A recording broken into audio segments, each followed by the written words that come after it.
বৌমা, এটা রাখো। কেন? আরে রেখে দাও তো, বছরে একটা দিন ঘুরতে নিয়ে যাবে, তাও গিয়ে কিপটেমো করবে। তুমি রাখো, তোমার কাজে লাগবে। কিন্তু বাবা, তুমি আমাকে কেন টাকা দিচ্ছ? শোনো, তোমার ওখানে গিয়ে যা ভালো লাগবে তুমি তাই তাই কিনবে। তুমি ওর সঙ্গে যাচ্ছ, তুমি কিনতে চাইলে ও বলবে এটা কিনো না, ওটা কিনো না, এটার বেশি দাম, তোমাকে এরকম বলবে। আর বলবে তোমাকে নাকি লুটে নেবে। তোমার যা ভালো লাগে তুমি তাই কিনবে। না বাবা, আমি তোমার থেকে টাকা নিতে পারবো না। আরে তুমি রেখে দাও না, আমার কাছে আছে। আরে আমি ওর সামনে একটু গরিব হওয়ার চেষ্টা করি। রাখো রাখো।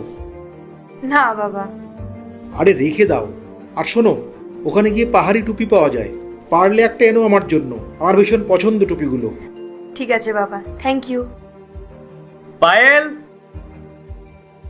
কিন্তু এই টাকাটা কোথায় রাখবো? আরে রেখে দাও। তুমি ওর থেকে টাকা নিয়ে যেখানে জমিয়ে রাখো সেখানে রেখে দাও। যাও।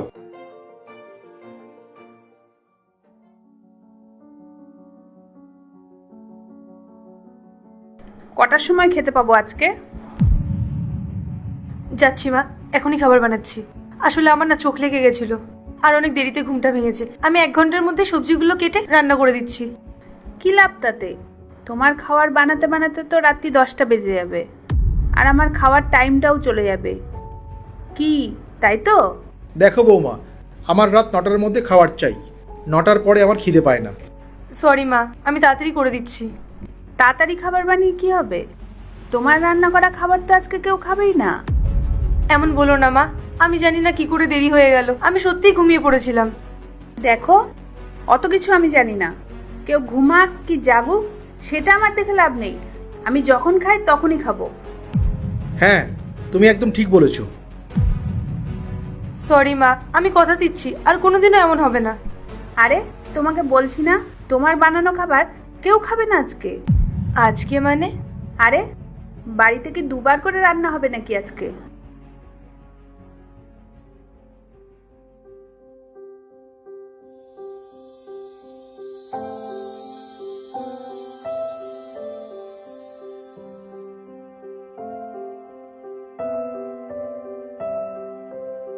মা, তুমি রান্না করে রেখেছো?